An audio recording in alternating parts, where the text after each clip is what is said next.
Hello.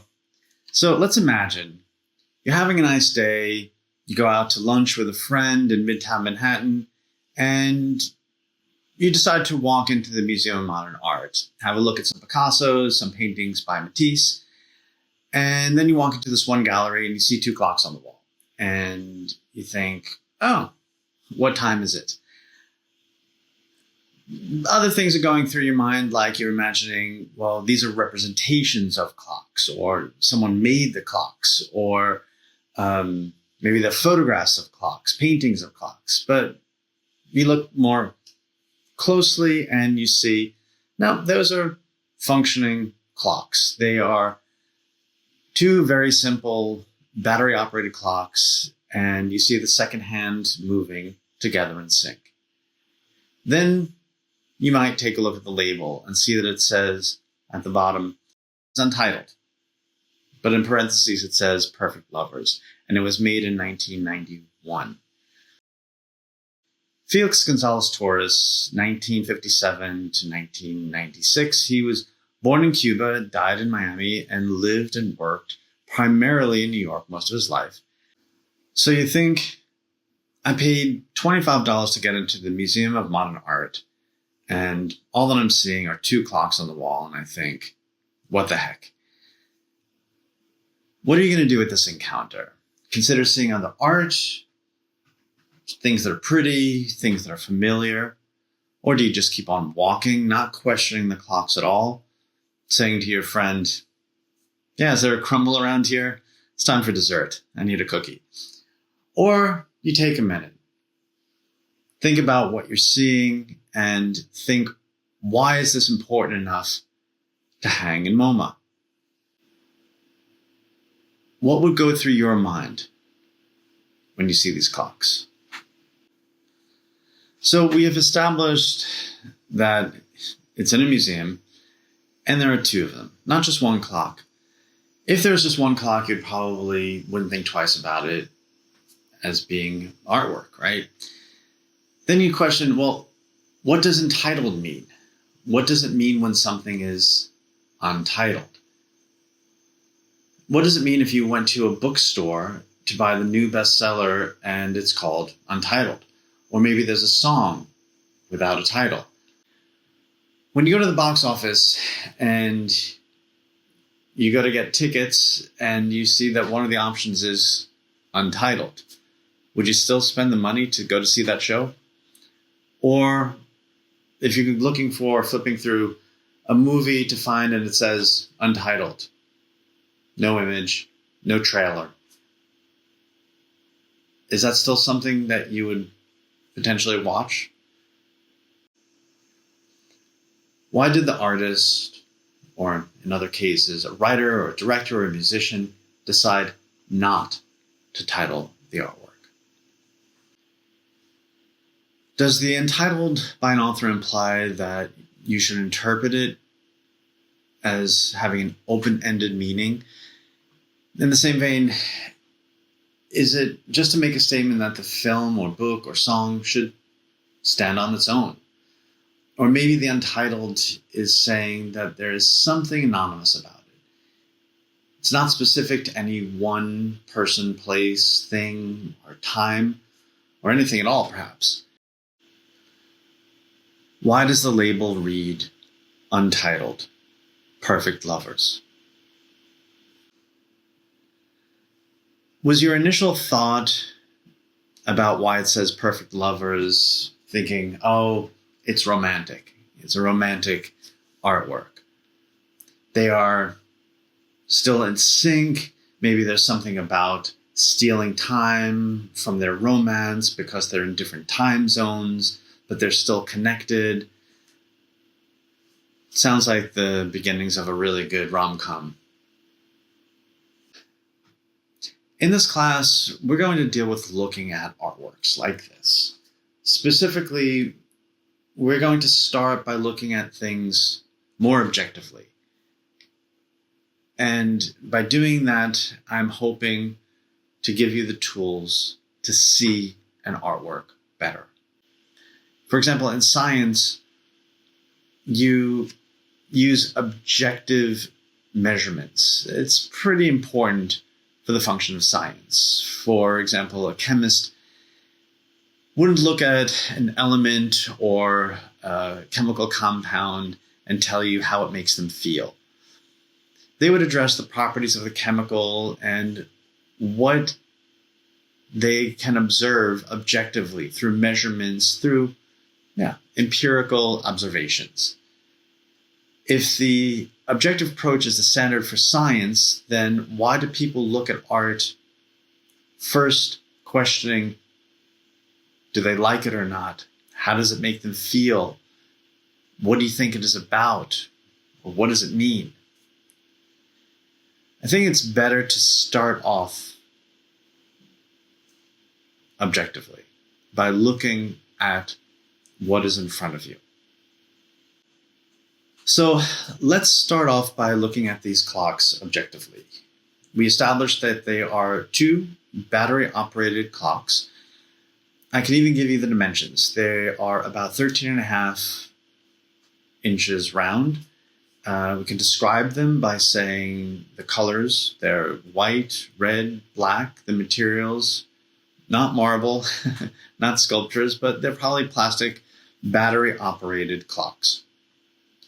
The size we know, but the placement, they are hung at the typical height of where a wall clock would hang. But what about the proximity? So how close together? They are right next to one another, touching.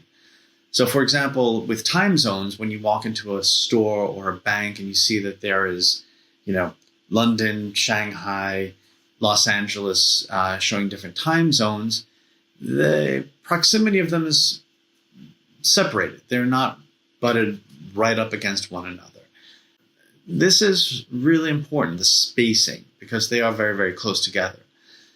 Think about this point objectively. What is the function of that proximity, that closeness? Think in terms of the function or non-function. You see this first as a photograph, but it's actually a functioning clock. So you hear, when you're standing in front of it, you'll hear the tick, tick, tick, tick, and you see the second hand is moving. This is a key aspect of the clocks. Okay, so let's start talking about this more subjectively. Someone might think that it's creepy because these 2 clocks are like clones of each other, duplicate carbon copies. You might consider, how did the artist arrive at these objects? Did the artist just think, hey, I'm an artist, I'm working in my studio, I could pick up some paint or some marble and start hammering away, or I can carve something out of wood, or maybe play with some clay. Or I could just go to Target and buy 2 clocks, hang them on the wall, and there it is, done. Much easier. More so in the context of subjectivity, we might ask, who is the artist? If this was a love song, who would it be sung to? Or if it's a poem, who is the muse? Who is the audience, the intended audience? These are questions that should be considered, and in addition to, what is our own subjectivity? For example, if you like the artwork or not. That's a subjective judgment that you are making. People are usually apprehensive when approaching art for a few different reasons. One is they're sort of forced to make a judgment statement about how they feel, a personal judgment that if you don't get it, then maybe you're failing somehow. Or if you just really don't like art, what does that mean in response to other people and their judgment of you? Or is it easier just to dismiss art and remain neutral, and then there's no judgment of you and your subject, you subjectively? It's interesting because there is in most social media a like button that is where you share your opinion, your interests, your disinterests of an individual image. That is a subjective choice, right? This is what we do when we like things or don't like things. But there tends to be too much work, too much of an investment beyond just the double click hearting something that for the most part is just a superficial, not very authentic gauge of your feelings. When you heart something, do you really say that you love it? So my question is, why do you like or not like the two clocks? So subjectivity is based on your own consciousness. It's you as a compassionate human, your awareness of your surroundings. Reason is a large part of that equation, where reason is how you make judgments based on logical inquiries. Simply put, it's giving it thought, thinking about things. And that's a key part of this course, is to really give it thought, give art, images, thought, unpack them both subjectively and objectively, aspects that we're going to encounter with other works throughout this course. The creative process is not just a set of steps and techniques to achieve a creative image. This class will stand on both sides of the creative process to consider the artist's motivation in their process and the point of view of the audience, breaking down what is being communicated. How convincing is that? How persuasive is that communication? The subject is also tied to feeling and understanding. Who created something? If it's a song, an artwork, or a poem, or a film, who is the subject of that song or artwork? So, what motivated the artist to make this artwork? Is it made to sell or advertise something? Or what do you believe is being communicated? To whom?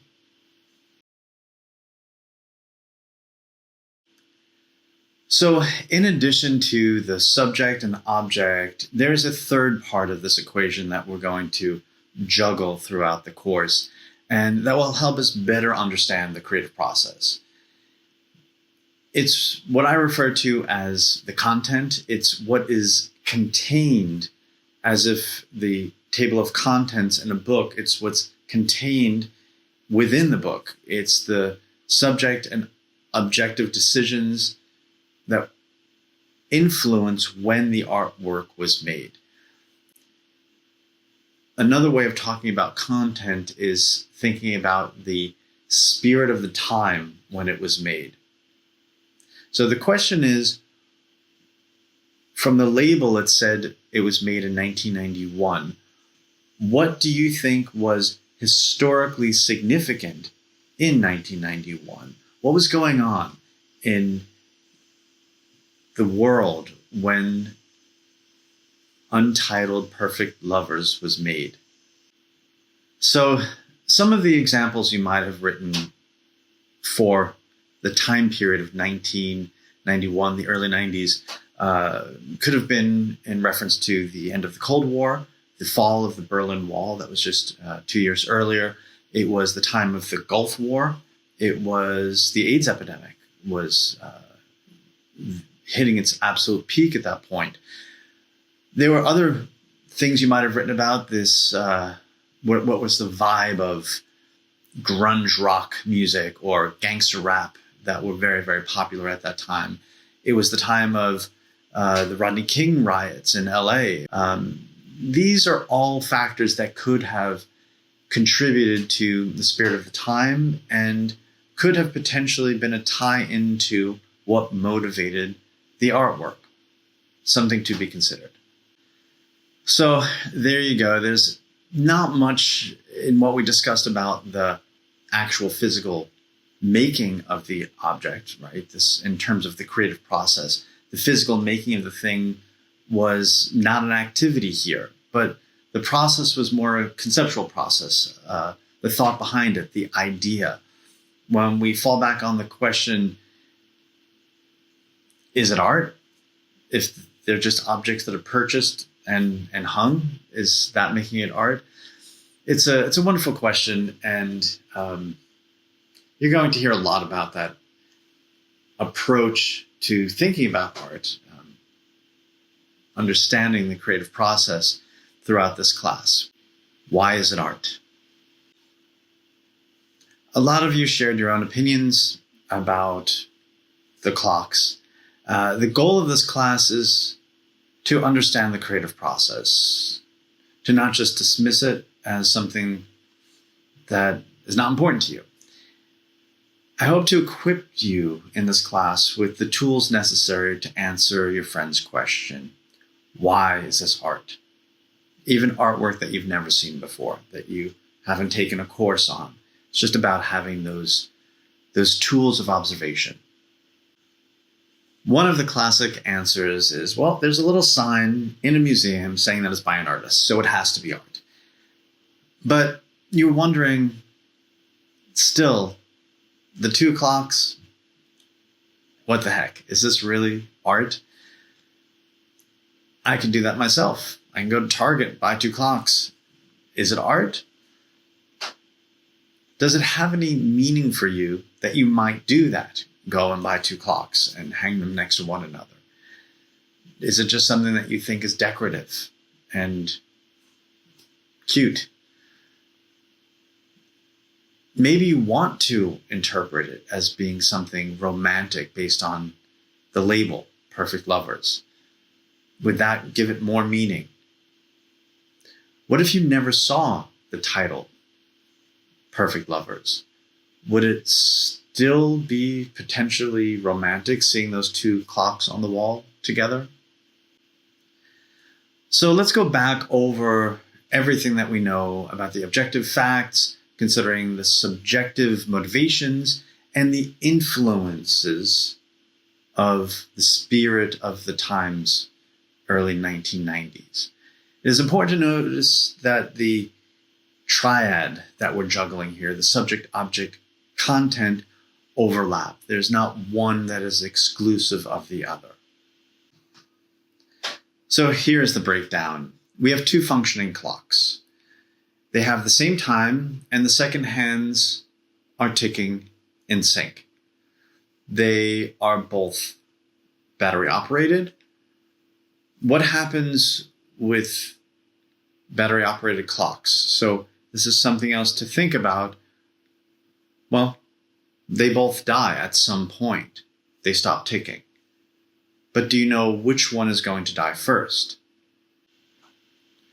So it is possible that the clocks are measuring something, right? So it could be timing something that will come to an end.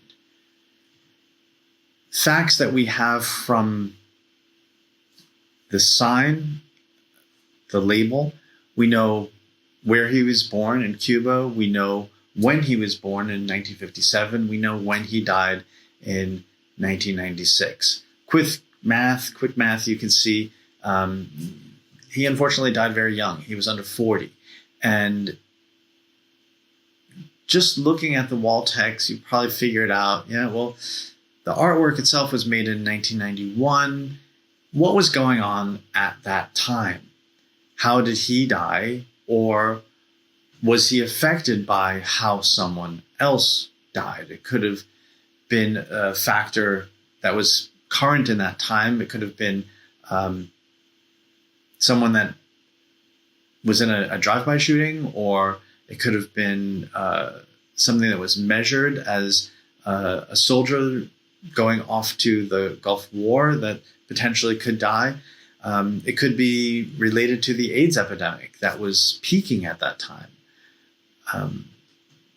What do you think that it could be about, and how that affects the clocks and the timing that seems to be the primary factor in this artwork? Consider also the proximity, that these are two identical clocks that are close together. What else can you pull from this. When you're talking about how artists arrive at objects, for Felix Gonzalez Torres, he was a gay artist, and in 1996 he did die of AIDS.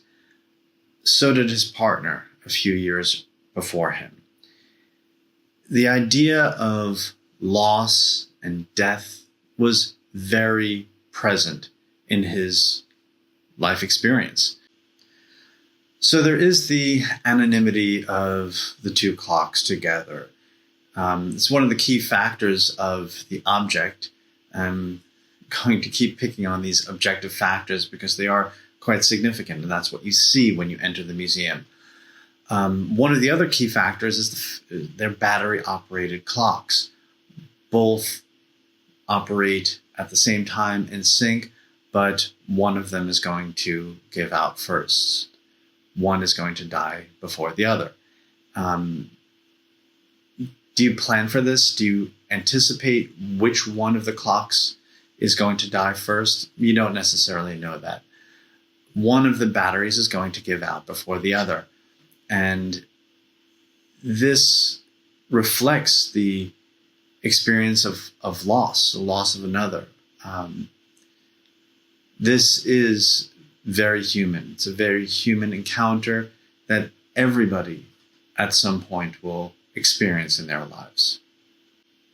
It sounds silly, but this is a reality of people who live together for an extensive period of time, that their lives are in perfect sync, perfect lovers.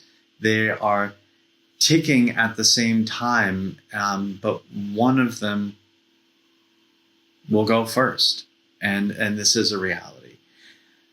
There is this other aspect of the ticking of the clock. This is very objective. There's a reference to the tick, tick, tick, tick that refers also to one's heart, the ticking, the ticker, right? There's another word for your heart is the big ticker or the old ticker. At some point, one of the tickers is going to stop before the other. There is also that aspect of the red second hand, the one that is moving, the two that are in sync. And it is, for me, a reference to the heart, to love. So my question is, how many of you thought from the very beginning, looking at these two clocks, oh, how boring. I would have just passed right by this if I was in the museum. I wouldn't think twice about it as having any significance. This is what I'm hoping you get from this class, is to look a little bit deeper, to really take into all of these factors into consideration when looking at an artwork, both the objective facts and the subjective relationships of motivation, and of course, the content, the spirit of the times, and, well, how that's going to affect and influence the way that you're seeing art.